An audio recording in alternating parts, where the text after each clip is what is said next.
नमस्कार मंडळी, welcome back to मन रेसिपी. आज मी तुमच्यासोबत शेअर करत आहे एक सिम्पलची रेसिपी जिचं नाव आहे तंदुरी चिकन. तर चला बघूया यासाठी मी काय काय इन्ग्रेडियंट्स घेतलेले आहेत. सगळ्यात आधी तुम्ही बघू शकता तंदुरी जी बनवलेली आहे मी ती एकदम परफेक्ट बनलेली आहे.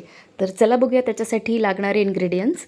ह्याच्यासाठी मी सगळ्यात आधी घेतलेलं आहे अद्रक लसूण. हे आपल्याला थोडं जास्तच घ्यायचं आहे, बघू शकता. आणि त्यामध्ये आपल्याला काही हिरव्या मिरच्या ॲड करायच्यात 8 ते 10. त्यानंतर आपल्याला ॲड करायचं आहे पुदिना आणि स्वच्छ धुवून घेतलेली बारीक कोथिंबीर. ह्या सगळ्यांची आपल्याला पेस्ट बनवून घ्यायची आहे. छान मिक्सरमध्ये फाईन पेस्ट बनवून आपल्याला हे सगळं घ्यायचं आहे. यात मी घातलेलं आहे मीठ चवीनुसार आणि याची आता आपण पेस्ट बनवून तयार करून घेऊयात. बघू शकता ही एकदम फाईन पेस्ट बनून अशी तयार झालेली आहे, बघू शकता. त्यानंतर मी एक थोडंसं मोठं भांडं घेतलेलं आहे ज्यामध्ये मला मॅरिनेशनसाठी चिकन ठेवायचं आहे. तर मी इथे तंदुरी चिकनसारखे जे पीस असतात ते मी घेतलेले आहेत. इथे साधारण अर्धा किलोच्या वरतीच चिकन आहे हे, बघू शकता. हे सगळं आपल्याला स्वच्छ धुवून घ्यायचं आहे आणि थोडंसं पसरटच भांडं आपल्याला घ्यायचं आहे जेणेकरून मॅरिनेशनसाठी आणि जे मसाले आपण कोट करणार आहोत त्याच्यासाठी ते थोडंसं बरं पडेल. तर अद्रक लसूण आणि जी कोथिंबीर आणि पुदिनाची पेस्ट आहे ती मी यावरती ॲड केलेली आहे, बघू शकता. थोडीशी जास्तच ठेवायची आहे. लाल तिखट चवीनुसार, तुम्हाला जेवढं तिखट लागतं तेवढं तुम्ही टाका. मी साधारण 1.5 चमचा घेतलेला आहे. हळद घेतलेली आहे अर्धा चमचा. त्यानंतर यामध्ये मी ॲड केलेला आहे धणेपूड साधारण 2 चमचे. त्यामध्ये मी ॲड केलेला आहे गरम मसाला, जो आपला नॉर्मल गरम मसाला आपण जे वापरतो तोच गरम मसाला आहे. त्यानंतर यामध्ये मी ॲड केलेले आहे जे लाल तिखट असतं, काश्मीरी लाल तिखट, ते इथे मी वापरलेलं आहे रंग येण्यासाठी. कारण हे जे ॲड केलं तर यामध्ये रंग फार छान येतो काश्मीरी लाल मिरचचा. त्यानंतर मी थोडंसं आमचूर पावडर मी इथे ॲड केलेलं आहे आणि थोडंसं आपल्याला ॲड करायचं आहे चाट मसाला. हे आपल्याला सगळं व्यवस्थित ॲड करायचं आहे, बघू शकता. त्यानंतर यावरती आपण जे आहे बघू शकता इथे मी जो तंदुरी मसाला आहे तो मार्केटमध्ये अवेलेबल असतो. एव्हरेस्टचा तंदुरी मसाला मी तो इथे घेतलेला आहे आणि मीठ चवीनुसार ॲड केलेलं आहे. यावरतून आपल्याला अर्धा लिंबाचा रस आपल्याला तो व्यवस्थित यावरती ॲड करायचा आहे, बघू शकता. तुम्हाला इथे हवं असेल तर तुम्ही दहीसुद्धा ॲड करू शकता, पण लिंबूसुद्धा चालतं. ह्याला सगळ्या हाताच्या मदतीनेच आपल्याला हे असं व्यवस्थित कोट करायचं आहे.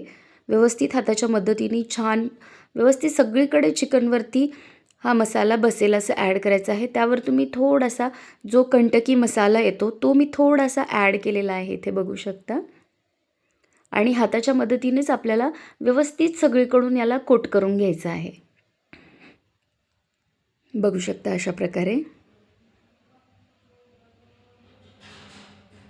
सगळं व्यवस्थित आपल्याला असं कोट करून घ्यायचं आहे. कारण जेवढा व्यवस्थित मसाला त्याला लागेल तेवढा तंदुरी चिकनचा जो टेस्ट आहे तो व्यवस्थित येतो, बघू शकता. सगळीकडे व्यवस्थित असं कोट करून ठेवलेलं आहे. साधारण आपल्याला याला 1.5 ते 2 तास आपल्याला असं मॅरिनेशनसाठी झाकून ठेवून द्यायचं आहे. त्यानंतर आपण हे जे मॅरिनेशन केलेलं चिकन आहे हे आपण एका पॅनमध्ये ॲड करूयात, बघू शकता. अशा प्रकारे जेवढे पीसेस आपण घेतलेले आहेत चिकनचे ते सगळे आपल्याला मॅरिनेशन जे केलेलं आहे आपण ते आपल्याला असं पॅनमध्ये टाकायचं आहे आणि त्यानंतर याला व्यवस्थित असं मंद आचेवरती शिजू द्यायचं आहे. ॲक्च्युली ह्यानंतर असं झालेलं आहे की पॅनमध्ये जेव्हा मी हे सगळं ठेवलं त्याच्यानंतर पॅनला सगळं चिटकलं होतं, त्यामुळे मी हे सगळं व्यवस्थित जो आपला तवा असतो त्यावरती मी याला व्यवस्थित भाजून घेतलेला आहे. तर हा जो पॅनचा जो प्लॅन होता तो खरं म्हणायला गेलं तर तो काही वर्कआउट झालाच नाही. त्याच्यामुळे मी जेवढंही चिकन मी मॅरिनेशन केलं होतं ते जेव्हा मी पॅनमध्ये ॲड केलं तेव्हा ते व्यवस्थित झालं नाही. तर मंडळी तुम्हीसुद्धा पॅनमध्ये असं ट्राय करू नका, कारण जेव्हा आपण करून बघतो रेसिपी, जर ती फेल गेली तरी ते आपल्या सगळ्या ऑडियन्सला सांगणं फार गरजेचं आहे. तर पॅनमध्ये करू नका, कारण ही रेसिपी पॅनमध्ये केली की पूर्णपणे फ्लॉप होते. ठीक आहे. तर यानंतर जेवढंही मी मॅरिनेशन जे केलेलं चिकन आहे ते व्यवस्थित शिजू दिलं होतं, पण सगळं पॅनमध्ये लागल्यामुळे त्याला मी परत एकदा काढून आपला जो तवा असतो त्यावरती मी त्याला व्यवस्थित असं भाजून घेतलेलं आहे. तर बघू शकता मी पुढे त्याचीसुद्धा डिटेल अपडेट केलेली आहे. त्याचेसुद्धा शॉर्ट्स जे घेतलेले आहेत ते मी अपडेट केलेले आहेत. तर पुढे तुम्ही बघू शकता मंडळी. बघू शकता या पॅनमध्ये खाली पूर्ण असं चिटकून बसले होतं हे चिकन आहे. त्यामुळे मी सगळं काढून जो तवा असतो त्यावरती मी हे सगळं असं भाजून घेतलेलं आहे व्यवस्थित. आणि स्पेशली तव्यावरती जर केलं तुम्ही तर ही रेसिपी आणखीन भारी लागते.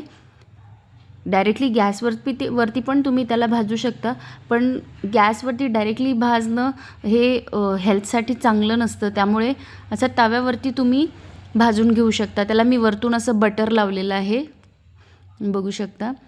आणि त्यानंतर ही रेसिपी एकदम अशी अप्रतिम झालेली आहे.